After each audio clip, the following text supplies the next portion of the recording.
और अमेरिका के पिछले कर्मों को हमें नहीं भूलना चाहिए। याद कीजिए 1971 में जब जंग चल रही थी तो रूस हमें बचाने आया था, 40वां बेड़ा भेजा था, और यही अमेरिका है जो परमाणु बम से मारने की धमकी दिया था, अपना 7वां बेड़ा भेजा था। 1965 में जब हमारे यहाँ अकाल पड़ा था तो अमेरिका हमें सुअरों को खाने वाला गेहूं दिया था। किस मुंह से अमेरिका आज हमसे मदद मांग रहे हैं यहाँ पे भैया? जब 370 लगा था तो इसमें 7 रूस ने हमारा दिया था। यूएनओ में कश्मीर में जब जब मुद्दा आया था तो यूएनओ कहता था कि वहां के लोगों से पूछिए क्या होगा, तो रूस वहीं पे रोक लगाता था। हम कैसे भूल सकते हैं रूस को? रूस ही हमें सबसे ज्यादा हथियार दिया। आज भी भारत में 80% हथियार रूस से ही आ जाते हैं, हम इसको नहीं भुला सकते हैं। 1998 में जब भारत ने अपना परमाणु बम परीक्षण किया था, पूरी दुनिया खिलाफ हो गई थी, रूस साथ खड़ा था। आपको याद है कि नहीं? इन दोनों की जोड़ियां, इन लोगों ने परमाणु परीक्षण किया था, उसके बाद कोई हमें आंख उठाकर नहीं देख सकता था। तो उस समय भी रूस की बात हम लोग को याद रहना चाहिए। 1999 में जब कारगिल की लड़ाई हुई थी तो अमेरिका ने अटल बिहारी वाजपेयी से कहा था कि हम परमाणु बम मार देंगे भारत के ऊपर। तो अटल बिहारी वाजपेयी ने कहा था कि हम आधा हिंदुस्तान खोने के लिए तैयार हैं, लेकिन हम वचन देते हैं कि सुबह का सूरज पाकिस्तान नहीं देख पाएगा। तो पाकिस्तान अमेरिका अपना परमाणु बम लेके भागा था। याद कीजिए अभिनंदन की जी का फाइटर पायलट जो थे, इनके ऊपर जहाज से जो स्ट्राइक किया गया था, वो जहाज भी पाकिस्तान को अमेरिका ने दिया था, F-16 जहाज।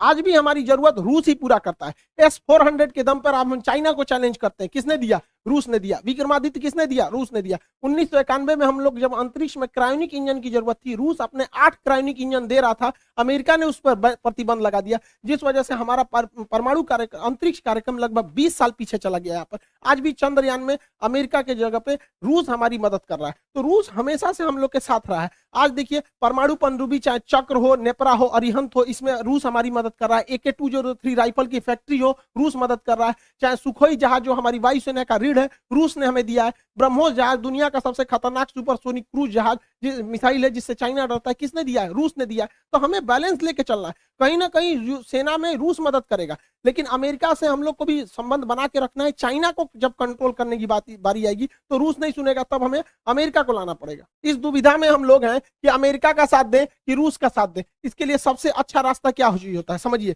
मान के चलिए हमारे 2 बहुत करीबी आदमी हैं, उन दोनों का ब्याह पड़ गया, वो कह रहा है कि हमारे ब्याह में आना, वो कह रहा है हमारे ब्याह में जाएगा। तो भैया हम एक में जाएंगे तो दूसरा से संबंध खराब हो जाएगा। एक काम करते हैं, कोई दिन हम अपने ब्याह कर लेते हैं, बातें खत्म हो जाएगा। भैया हम अपने ब्याह में बिजी थे। इसी वजह से सबसे अच्छा तरीका है, ना हम रूस के फेवर में जाएंगे और ना ही हम अमेरिका के फेवर में जाएंगे। सबसे अच्छा तरीका है मोदी जी को अपनी सेना को बोलिए कि गलवान घाटी में 2 किलोमीटर आगे घुस जाए। गलवान घाटी में जैसे 2 किलोमीटर आगे घुसेगी, लड़ाई तो करना नहीं है, उलझा के रखना है। 2 किलोमीटर जहां आगे घुसेगी उधर से चाइना वाले घुस जाएंगे, फिर वैसे ही स्टैंड ऑफ हो जाएगा। 2-3 महीना चलेगा, अमेरिका कहेगा हे बोलना रे रूस को, कहे हम कुछ जी करें, हम तो खुदे लड़ रहे हैं चाइना से यहाँ पे। तो हमला दोनों शांत के शांत रहेगा। और इससे एक और फायदा होगा, चाइना इधर उलझा रहेगा तो ताइवान पे हमला नहीं करेगा, नहीं तो इससे यही भी बहाने निपटा देगा ताइवान को। आपको क्या लगता है, भारत को इधर उलझा देना चाहिए कि नहीं देना चाहिए? वरना आप मना करेंगे तो कोई ना कोई देश इस तरह से आपको कहेगा कि भैया हमारा साथ दो। उससे अच्छा हम खुद उलझे हुए हैं, बातें खत्म। रूस की जगह पे कोई भी देश रहता तो अपनी सिक्योरिटी को लेकर चिंतित होता ही। आप खुद सोचिए, अमेरिका यहाँ पे है, क्या मैक्सिको देश में अगर रूस अपनी सेना लगाएगा तो क्या अमेरिका चुप रहेगा? नहीं चुप रहेगा ना। कोई भी देश देखेगा कि आप यहाँ सेना लगा क्यों रहे। तो आप ही बताइए, अमेरिका अपनी नाटो सेना अगर यूक्रेन में लाएगा तो रूस के बॉर्डर से सटा देगा, तो रूस कैसे चुप रह सकता है? अपने देश पर बीतता है तो सबको खराब लगता है। आप ही बताइए, भारत है यहाँ पे, भारत के नीचे यहाँ श्रीलंका है। अगर पाकिस्तान अपनी फौज श्रीलंका में लगा देगा और श्रीलंका उसको परमिशन देगा तो भारत धोएगा कि नहीं धोएगा उसको? हम लोग को कैसे खराब लगता है? जैसे चाइना अपना स्ट्रिंग ऑफ पल्स लाता है यहाँ पे। तो हर देश को अपना सुरक्षा चिंता को ध्यान में रखना पड़ता है। और इसमें सिंपल सा बात है, यूक्रेन को कोई उससे उसका देश नहीं मांग रहा है।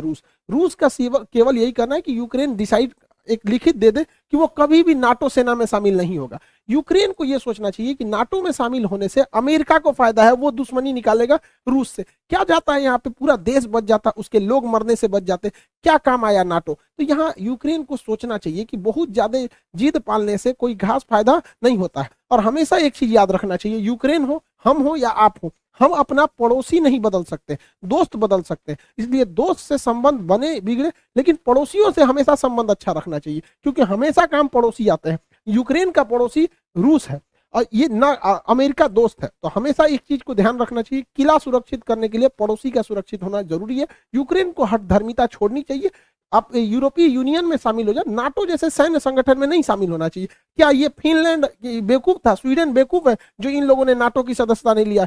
यूक्रेन, रूस ने धमकी दिया फिनलैंड ले लेगा तो तोड़ देंगे। क्या कर लेंगे लोग ये रूस का?